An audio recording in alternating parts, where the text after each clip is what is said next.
습니다. 그 사이에 제자들이 청하여 이르되 랍비여 잡수소서. 이르시되 내게는 너희가 알지 못하는 먹을 양식이 있느니라. 제자들이 서로 말하되 누가 잡수실 것을 갖다 드렸는가 하니 예수께서 이르시되 나의 양식은 나를 보내신 이의 뜻을 행하며 그의 일을 온전히 이루는 이것이니라. 너희는 넉 달이 지나야 추수할 때가 이르겠다 하지 아니하느냐. 그러나 나는 너희에게 이르노니 너희 눈을 들어 밭을 보라. 희어져 추수하게 되었도다.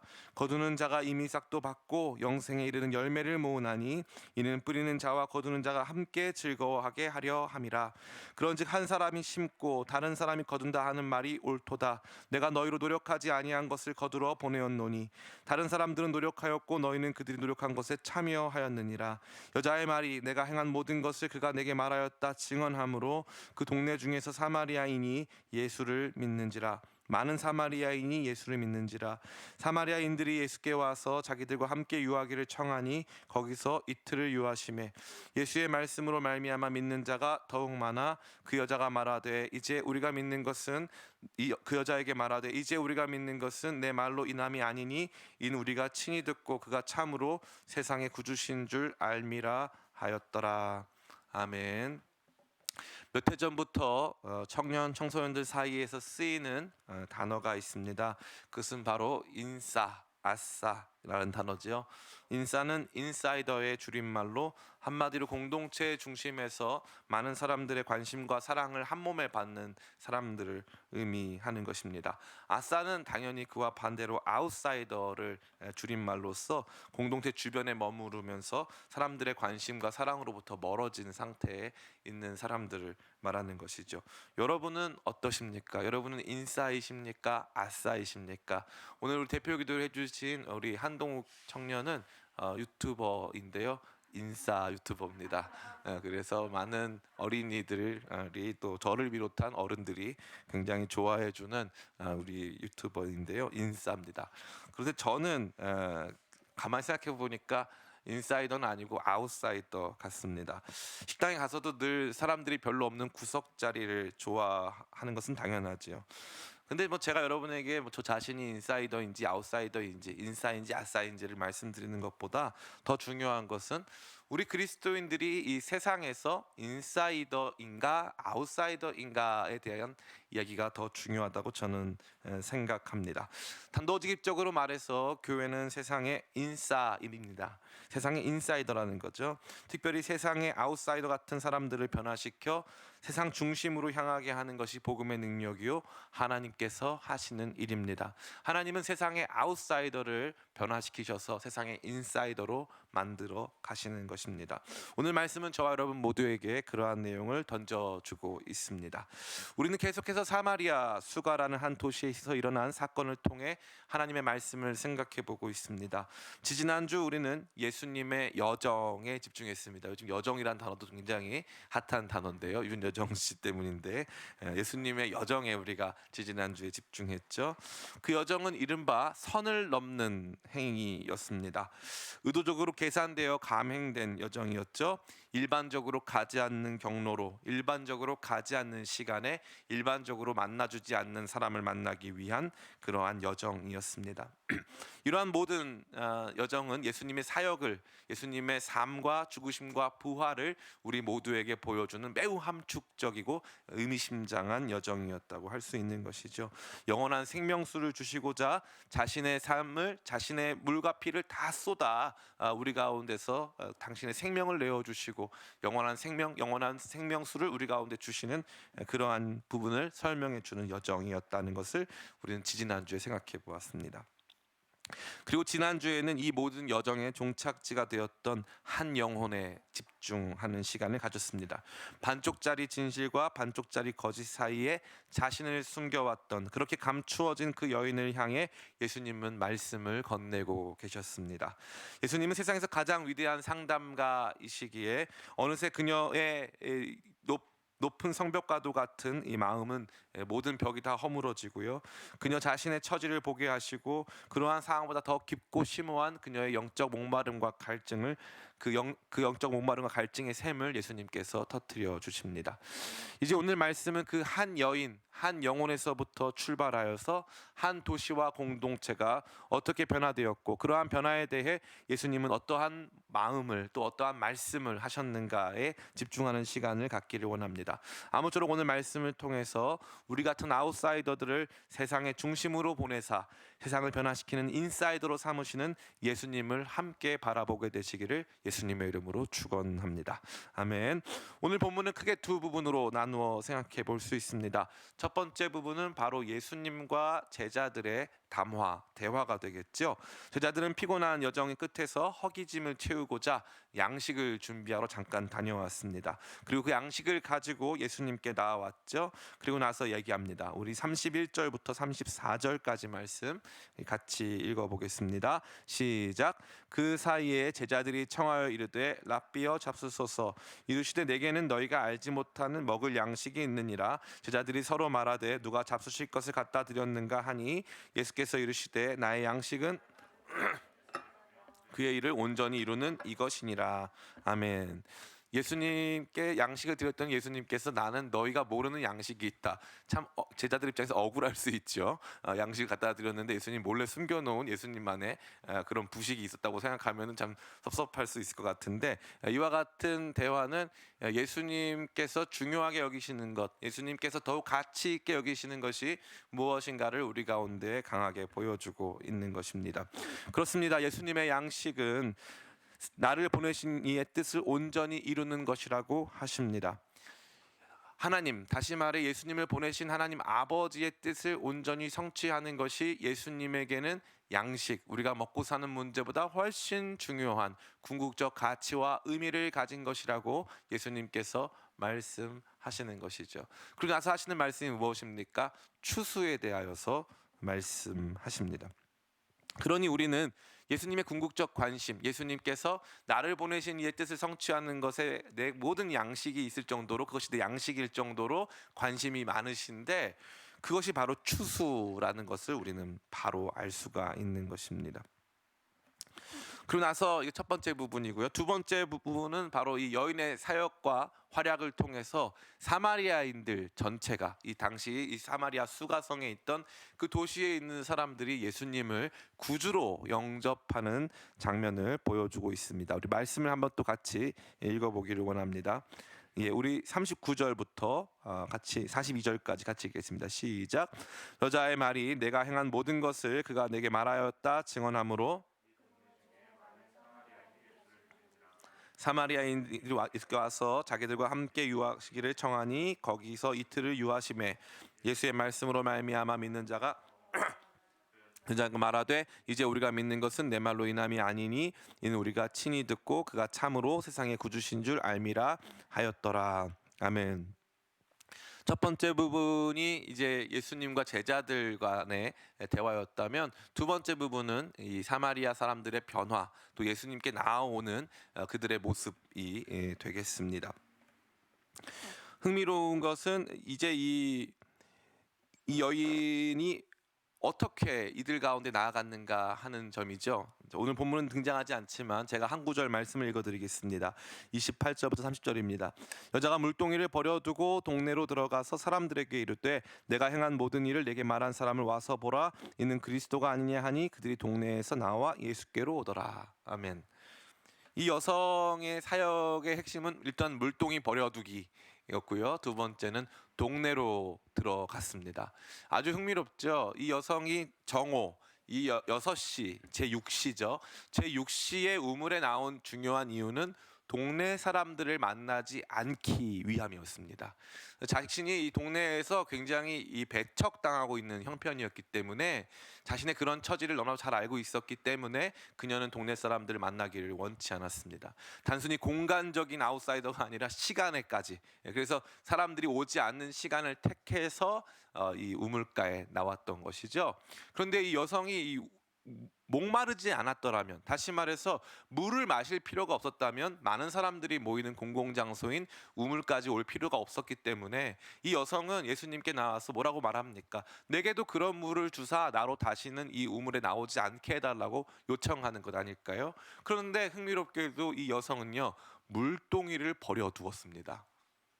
이 물이 필요해서 여기 왔는데 이 여성이 물동이를 버려두고 자신을 배척하는 세상, 자기 자신이 버림받은 그 세상을 향해 다시 자기 발로 걸어 들어가는 것이죠.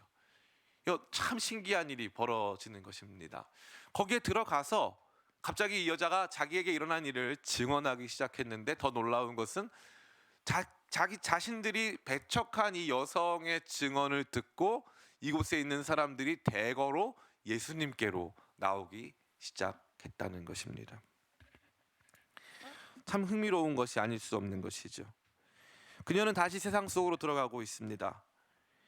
자신의 삶에 그 무엇보다 중요한 시급한 문제가 발생한 것이죠. 그것은 무엇입니까? 내 인생의 내 육체적 목마름을 채우거나 내 양식을 채우는 것보다 더 중요하고 시급한 문제가 발생했다라는 것입니다. 이것은 두 가지 다른 그림 같아 보이지만 실제로는 한 가지의 그림을 보여주고 있습니다. 그것은 다른 것이 아닌 바로 추수와 관련이 되어 있습니다. 예수님의 관심사는 뭐라고 하셨습니까? 예수님의 관심사는 나를 보내신 이의 뜻을 행하는 것이었습니다.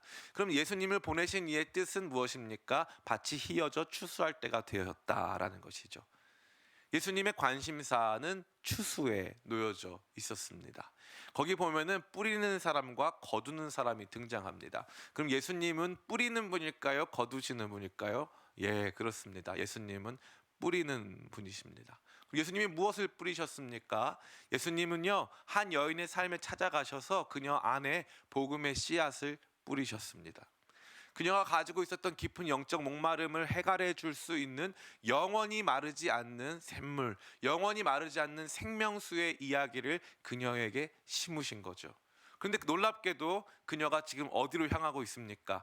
휘어져 추수할 때가 돼 있는 그녀 자기 자신이 살아왔던 그 밭을 향해 나아가고 있고, 그녀의 증언을 통해서 수많은 사람들이 예수님께로 돌아오고 있는, 다시 말해 추수가 이루어지고 있는 장면을 저와 여러분 모두에게 보여주고 있는 것이죠. 이것은 단편적으로 이 사마리아 수가성 여인에게만 일어난 일이 결코 아닙니다. 이것은 제자들이 경험하게 될 일이며 뿐만 아니라 오늘을 살아가는 저와 여러분 안에서 일어나게 되는 일이고, 그동안 교회가 경험해 왔던 일의 총정리가 되는 것입니다. 사랑하는 성도 여러분, 마치 이 물이 위에서 아래로 흐르는 것이 자연스럽듯이, 모든 물이 바다를 향해 가는 것이 매우 자연스럽듯이, 복음을 경험하고 주님의 살아계심을 경험하고 그분이 내 안에서 놀라운 변화를 일으키시는 것을 경험한 모든 사람들은 어디로 향합니까? 세상으로 향하게 되어 있는 것입니다. 제가 오늘 이 말씀을 준비하면서 많은 생각이 들었어요. 전도와 관련된 내용이잖아요. 전도하면 여러분 언제나 무슨 생각이 드십니까? 예, 제가 딱 정답을 말씀드릴게요. 부담이에요. 부담. 전도를 목사님이 설교한다 그러면 이제 부담스러운 거죠. 더 충격적인 태신자 작정 이런 거 하게 되면 더 부담스러운 거예요. 왜냐하면 태신자 작정이 지난 90년대부터 이제 많이 유행을 했거든요. 90년대부터 지금까지 이제 한 30년 정도 지났으니까 교회를 30년 이상 다니신 분들은 태신자만 30번 정도, 그러니까 애를 영적으로 30명 낳은 거예요. 예. 그러니까 힘든 거예요. 매년 낳아야 돼. 그러니까 아니 이제 내 주변에 다 믿는 사람밖에 없는데 태신자를 또 만들자니 너무 부담스러운 거예요. 교회는 날마다 이제 목사님들이 뭐 작정을 해라, 기도를 해라, 막 이렇게 말씀을 하시는 거죠. 그 앞에서는 알겠다고 하고 참 귀한 사역인 거 인정은 하겠는데 부담스러운 거예요. 부담스럽습니다. 그러고 나면 이제 또 가끔 이제 이 태신자 작정 즈음 해가지고 또 무슨 일이 발생합니까? 목사님들이 우리한테 동기부여를 주시고자 무슨 진돗개 전도왕, 고구마 전도왕 이런 분들을 모셔오는데, 이분들하고 우리 약간 차원이 다른 것 같아요. 그분들은 좀 너무 독특하셔가지고 우리가 또 따라가기가 어려운 분들. 그런 분들을 막 모시는데 감동도 되고 참 대단한 이야기긴 한데 내가 진돗개가 될 수도 없고 고구마가 될 수도 없으니까 야 이거 어떡하나 막 마음에 부담스러운 거죠. 그러니까 이 교회를 다니면 다닐수록 전도와 관련된 얘기를 들으면은 언제나 느껴지는 게 부담이에요. 이게 이걸로 안 된다. 이거 뭐 그때만 잠깐 이렇게 훈련 받고 이렇게 해서 안 된다 해가지고 좀 더 조직적으로 받자 해서 전도 훈련도 또 많이 가동을 합니다. 전도 프로그램도 가동하고 전도 훈련도 가동을 하죠. 전도 폭발 같은 훈련을 막 받다 보면은 또 마음이 뜨거워져서 전도 실습도 좀 해보고 싶고 그런 거예요. 신대원 3학년이 되면 졸업하기 직전에 반드시 통과해야 되는 수업이 있는데 이제 복음 전도, 교회 개척과 복음 전도 수업입니다. 복음 전도 수업에서 이 전도사님들을 다 이렇게 차에 싣고 학교 캠퍼스에 던져요. 총신대 인근에는 이제 명지대라든가 뭐 용인 외대라든가 이런 데 캠퍼스가 있거든요. 던져놓고 오늘 몇 명한테 복음 전하고 와라. 그러면 이제 제가 이렇게 가서 활동하다 보면요, 저 구석에 다 같이 모여서 복음을 열심히 전하시는 분들이 계세요. 가보면 전도사님들이 서로가 서로에게 복음을 전하고 있는, 몰래 숨어서. 그래서 왜냐하면 저 세상에 나갈 용기는 없고 또 학점을 이수를 해야 되니까 자기들끼리 그렇게 모여가지고 이렇게 막 간식을 먹으면서 그 1시간 동안 시간을 때우면서 이렇게 전도를 하고 있더라고요. 전 너무 보면서 이 전도가 과연 이게 뭘까, 이거 어떻게 해야 되는 걸까, 이런 생각이 너무나 많이 들었어요. 근데 오늘 예수님의 궁극적 관심이 추수에 있다는 거 보니까 전도는 정말 중요한 것이구나라는 걸 알 수가 있죠. 그런데 흥미롭게도 예수님께서 사마리아 수가성 여인을 고구마 전도왕, 진돗개 전도왕으로 훈련시키셨던가요? 아니죠. 예수님께서 이 사마리아 수가성 여인에게 태신자 작정을 하라고 태신자 작정서를 요청하시던가요? 아니죠. 예수님께서 해주신 것은요, 그녀의 영적 목마름을 해결해 주신 거예요. 진짜 예배할 수 있도록, 진짜 하나님 다시 만날 수 있도록, 진짜 나 같은 죄인도 하나님 만날 수 있나요? 그럼 만날 수 있지. 예배하는 자가 영과 진리로 예배할지니라. 하나님이 그런 사람들을 찾으신다. 얼마나 위대하고 충격적인 이야기입니까? 코페르니쿠스적 변화 아닙니까? 내가 하나님을 찾아야 된다고 생각했는데 내 의로, 내 열심으로 하나님께 나아가야 된다고 생각했는데 그게 아니라는 거예요. 하나님이 찾아오신다는 거예요. 영과 진리로 예배하는 자들을 하나님이 찾아오신다. 그러니까 이 여자 안에서 엄청난 변화가 일어나는 거예요. 나 같은 사람도 찾아오시다니, 나 같은 사람에게도 말씀하시다니, 너무나 놀라운 변화가 자기 자신에게 일어난 것이죠. 그러니까 마치 이 물이 위에서 아래로 흐르고 모든 물이 바다로 흘러가듯이 자연스럽게 이 마음이 고양된 높은 하나님과의 만남으로 높아진 사람들이 보여주는 모습이 무엇인가 하면, 그렇게 하나님과의 만남으로 우리의 마음이 높아지면 그 안에 있는 생명수가 점차적으로 어디로 흐릅니까? 세상으로 흘러간다는 것이죠. 제가 무슨 말씀 드리는 거예요? 신자가 복음을 전하기 위해 세상으로 들어가는 것은 하나님을 만났을 때 가장 자연스러운 모습이다라는 거예요. 가장 자연스러운 것. 영원한 생명수를 경험하는 사람들이 가장 자연스럽게 하는 것이 무엇인가? 그것은 바로 세상을 향해 나아가는 것이에요. 제가 예수님을 인격적으로 만난 다음에 한 많은 행동이 있지만, 뭐 말씀도 읽고 밤마다 기도하고 한 행동도 있지만, 제가 한 게 뭐가 있냐면은 우리 부대 내에서 수요 예배를 만들었어요. 저희가 이제 있던 부대가 이제 영외에 있었기 때문에 교회로 가려면은 주일날 다 같이 트럭 타고 이제 갔었거든요. 근데 우리 부대 내에는 교회가 없었어요. 그러면 이제 제가 건의해가지고 수요일 날 개인 정비 시간에 우리 혹시 제가 좀 모집해서 예배 드려도 됩니까 했더니 우리 대대장님이 허락해 주셔가지고, 대장님 교회도 안 다니시는 분이었는데 허락해 주셔가지고 한쪽 방에서 수요 예배를 이렇게 드린 거예요.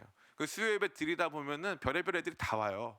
그런데 교회와 전혀 상관없어 보이는 애가 와가지고 제가 딱 그때도 이 말씀을 전했는데, 이요한 병장님 왜 제가 물어봤어요. 이 설교 다 깨달았어? 오늘 말씀 다 깨달았어? 물어보니까 이요한 병장님 제가요 보니까 예수님이 주는 물은 이 영원한 생명수잖아요. 그래서 제가 너무 놀란 거예요. 어떻게 이 교회도 안 다니는 청년이 한 번에 깨달았을까? 그랬더니 이 친구가 리니지라는 게임을 하는 친구인 거예요.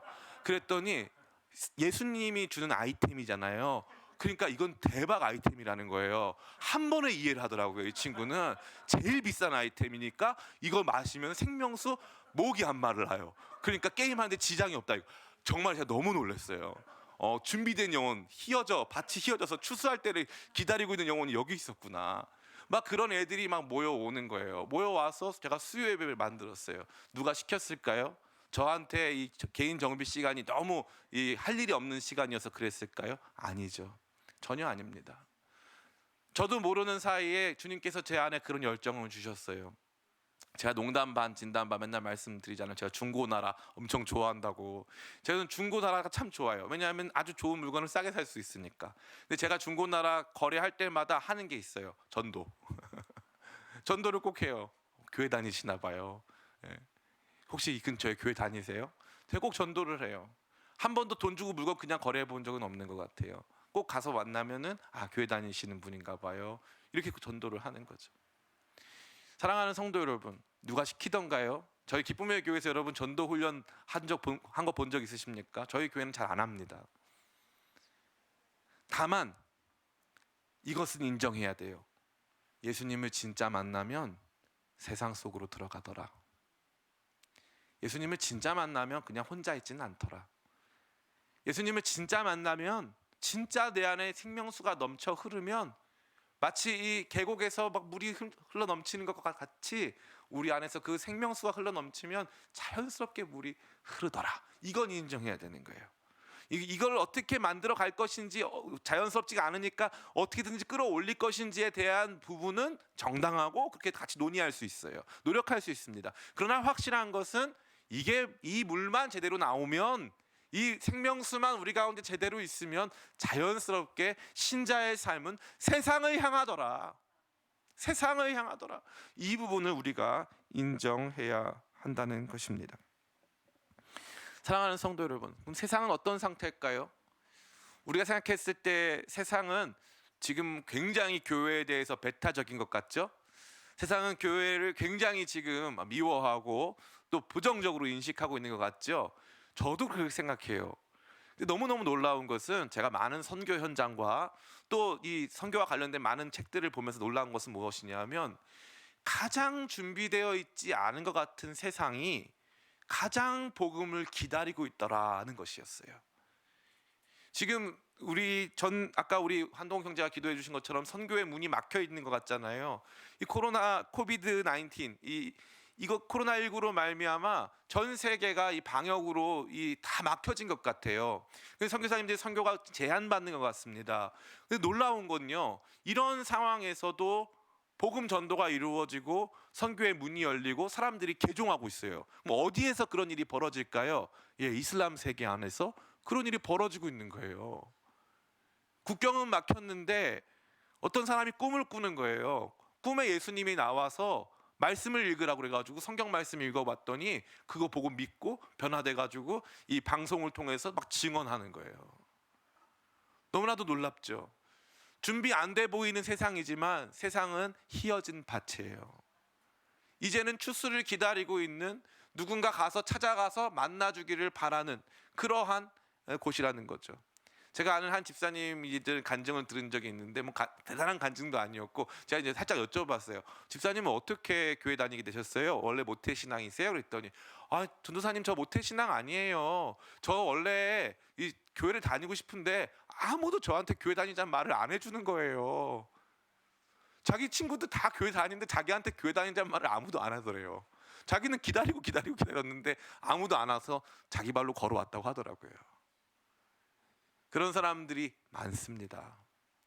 한국 사회 내에서 교회가 갖는 부정적인 이미지 굉장히 크죠. 사람들이 전도의 문이 막힐 거라고 얘기해요. 그런데 아주 지혜롭고 현명하신 분들은 다 이렇게 얘기합니다.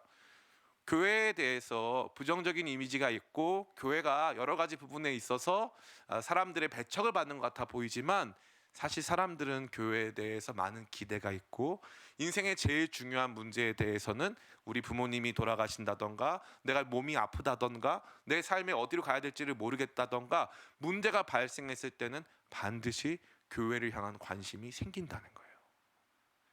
이거를 거부하는 사람 아무도 없어요. 그래서 놀라운 건요, 사회는 점차적으로 세속화되는데 세속화되는 사회가 아주 강하게 용인하는 것이 아니라 즐겨 사용하는 단어가 있어요. 그게 뭐냐면은 기도해 줄게요 라는 단어예요. 제가 기도해 줄게요. 어디를 위해서 기도해 주세요. 이 단어는요 아주 많이 쓰여요. 아주 많이 쓰입니다. 교회에 대한 사람들의 사랑과 관심은 커 보이지 않지만 그들의 마음은 지금 이 사마리아 수가성 여인처럼 준비되어 있다는 거죠. 신자는 세상을 향하고요, 참된 신자들은 그 안에 놀라운 변화로 말미암아 물동이를 버려두고 자기를 배척하는, 자기 자신이 거기에서 구박받고 거기에서 배척당한 그곳을 향해 다시 들어가는 거예요.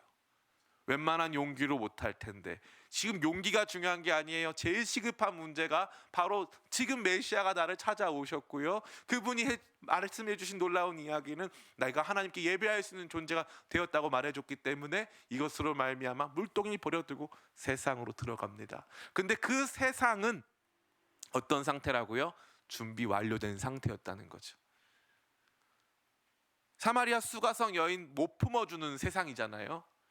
남편 5이 있었지만 지금 있는 사람도 내 남편이 아니라고 하는 그러한 세상, 그러한 사람 못 품어주는, 굉장히 이기적인 것 같아 보이고 굉장히 율법적이고 정죄적인 것 같아 보이는 그러한 사회. 그런데 그 사회도 누구를 원하고 있다? 메시아를 원하고 있다. 예수님을 원하고 있다 이거예요.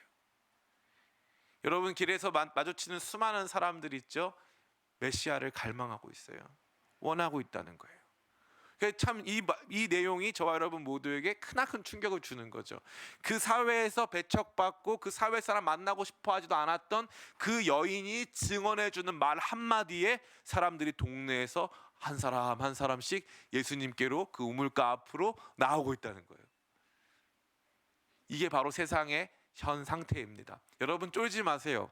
세상이 우리에 대해서 어떻게 얘기하든지, 물론 우리가 사회적으로 감당해야 될 책임이 크고 또 우리가 상식적인 범위 안에서 당연히 대처하고 시민으로서 우리가 감당해야 될 역할을 감당하는 것은 지극히 당연한 것입니다. 그러나 그렇게 눈에 보이는 세상이 전부는 아니에요. 세상은 사람들의 모임입니다.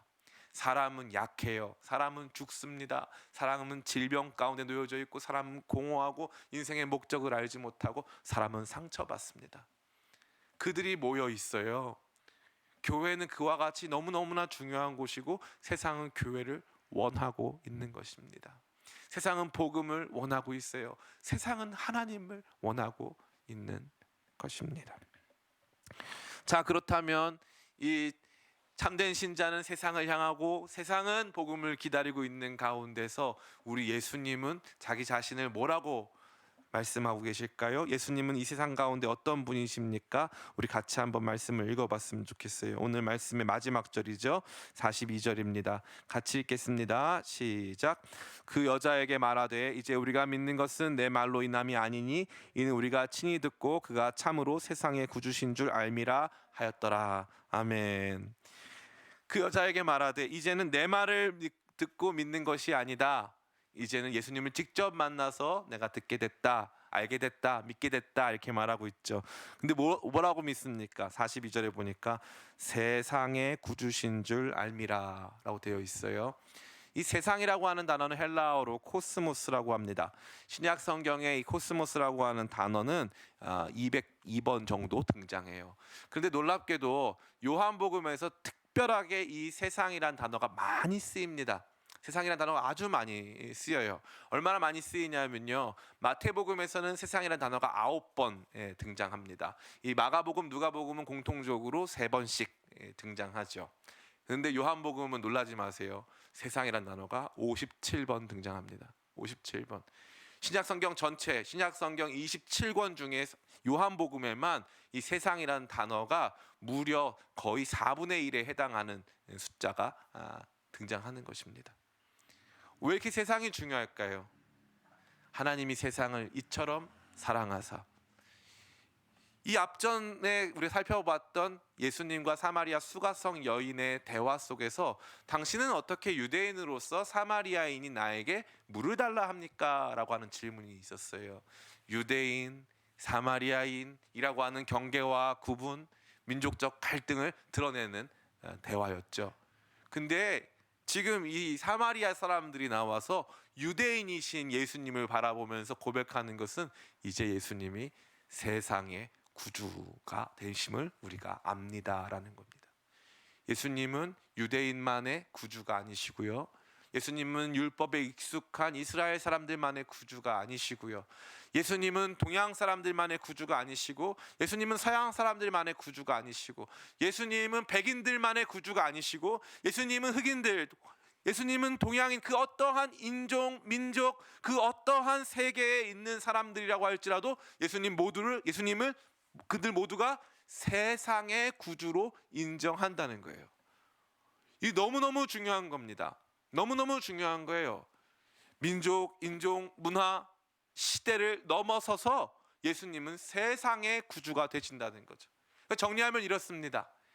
참된 신자, 예수님을 제대로 만난 신자는 그의 발걸음을 그가 도망쳐 나온 세상, 그 자신이 들어갈 수 없는 그 세상으로 다시 돌이킨다는 거예요.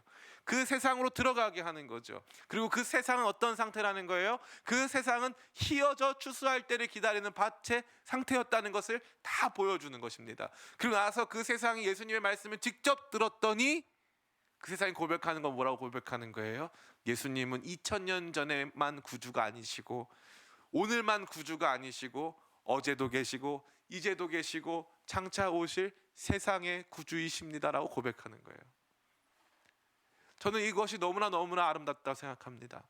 이것이 우리 주님이 가지신 우주적인 속성인 거예요. 기독교 신앙을 많은 사람들이 뭐 세계 4대 종교다 뭐 하는데요, 죄송합니다만 아니에요. 기독교 신앙만이 참되고 유일한 신앙입니다. 참되고 유일한 신앙이에요. 시대와 문화, 인종과 국가, 정치, 사회, 그 모든 것을 뛰어넘어서 예수님 앞에 사람들이 무릎 꿇고 당신이 세상의 구주이십니다 라고 고백한다는 거죠. 오늘 말씀의 제목은 바로 세상 속으로입니다. 참된 변화를 경험한 신자는 휘어져 추수할 때를 기다리는 세상 속으로 갑니다.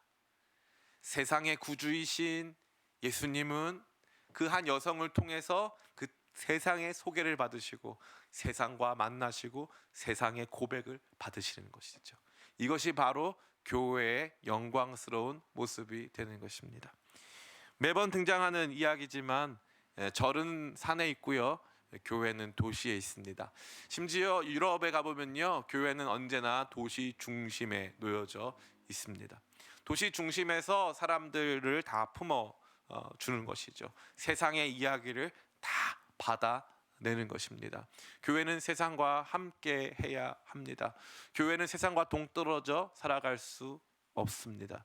우리 가운데 광야가 필요한 것은 사실입니다. 그러나 예수님께서는 밤마다 광야와 같이 한적한 곳에 나가서 기도하신 후에 다시 마을과 마을들로 들어오셨습니다. 사람들의 틈바구니 속에서, 지지고 볶는 사람들의 일상 속에서 다 무너져버린 사람들의 마음을 향하여 예수님께서는 걸어가고 있던 것입니다. 사랑하는 성도 여러분, 여러분들의 발걸음은 어디를 향하고 계십니까? 행여 여러분도 세상에 상처받고 여러분 자신의 모습을 반쪽 진실 반쪽 거짓 뒤에 감춘 채 그저 남들 피하면서 이렇게 도망다니고 있는 아웃사이더 분들은 아니십니까? 제가 그러했거든요. 아마 저희 집사람은 알겠지만 저는 이렇게 사람들 앞에 나가서서 막 설교를 하고 이런 타입의 사람이 결코 아닙니다. 굉장히 내성적이고 어떻게 보면은 이 대인기피증이 있을 정도로 겁이 많고 두려움이 많은 소심한 사람입니다. 근데 제가 예수님 제대로 만나고 나서 2006년 9월 11일부터 제가 하겠다고 해서 하나님 말씀을 전하는 일을 지금까지 해왔어요. 뭐 한 주도 안 걸은 수준이 아니고 한 주에 많게는 10번, 20번씩 설교하면서 여기까지 왔습니다. 하나님은 저로 하여금 세상 속으로 들어가게 하셨어요.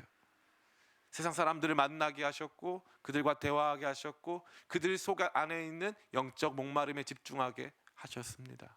그것이 제가 지금까지 걸어왔던 길이었습니다. 저 자신이 가고 싶었던 길은 아니었어요. 저 자신은 사실 많은 열등감과 많은 컴플렉스에 사로잡혀 있는 사람입니다. 지금도 그러하다는 것을 아마 많은 성도님들이 아실 줄 믿습니다. 때로는 그것이 제 발목을 잡고 더 이상 목회 활동을 못하게끔 하는 영역으로 작용할 때도 참 많아요.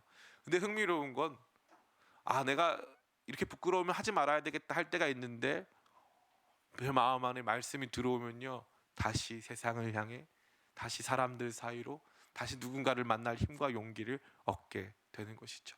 참된 신자는 세상 속으로 갑니다. 세상은 휘어져 준비된 밭이에요. 휘어져 준비된 밭. 이번 주에 전화 한 통을 받았어요. 목사님, 우리 누구 동생이 좀 많이 아파요. 같이 기도해주고 제가 갑자기 감동이 돼가지고 그 친구 우리 애들 만났으면 좋겠다 해가지고 저희 아내랑 가서 방문을 했어요. 그랬더니 그 친구가 아팠던 이 동생이 여동생인데 저희 집사람한테 계속 카톡을 보내요. 계속 카톡을 보내요. 우리는 그 친구가 헤어나오지 못하면 어떨까 걱정했어요. 너무 아프니까 괜찮을까 걱정했어요. 그런데 조금씩 그 만남을 원하고 있었고 교회 다니는 사람들은 다 좋아 보여요라고 말하면서까지 조금씩 교회 앞으로 복음 앞으로 다가오고 있었어요. 우리는 몰랐지만 휘어져 준비된 추수가 될 준비를 하고 있는 밭이었습니다. 세상은 그렇게 준비되어 있고요. 세상은 주님을 원하고 있었어요. 왠지 아세요? 예수님이 세상의 구주시니까요. 세상은 예수님을 원하고 있고요. 예수님만이 이 땅을 구원할 수 있는. 그래서 여기에 딱 한 번 이 소테르라고 하는 구주라는 단어가 요한복음에 여기 딱 한 번 등장하는 것입니다. 세상의 구주이신 예수님께서 그 예수님을 바라고 있는 휘어져 추수할 때를 기다리는 그 밭과 같은 세상을 향해 우리를 변화시켜 보내시고 우리가 그들 가운데 나아가 증거하게 되면 우리의 증거를 넘어서 그들 모두가 예수님을 직접 만나게 되어지는 이 원대하고 위대한 드라마와 같은 일들이 오늘 또 과거 또 미래에 영원토록 울려 퍼질 교회와 복음의 이야기가 되는 줄을 믿습니다. 여러분 모두가 이 위대한 마음, 이 위대한 이야기를 우리 마음에 품고 우리를 만나사 생명수 주시고 우리를 변화시켜 우리를 세상으로 나가게 하시는 주님의 거룩한 사명의 말씀 듣고 세상 가운데 향하면서 주님을 기다리는 세상의 구주이신 주님을 서로 만나게 하는 세상 속으로 들어가는 복된 사명자 되시기를 예수님의 이름으로 축원합니다. 기도하겠습니다.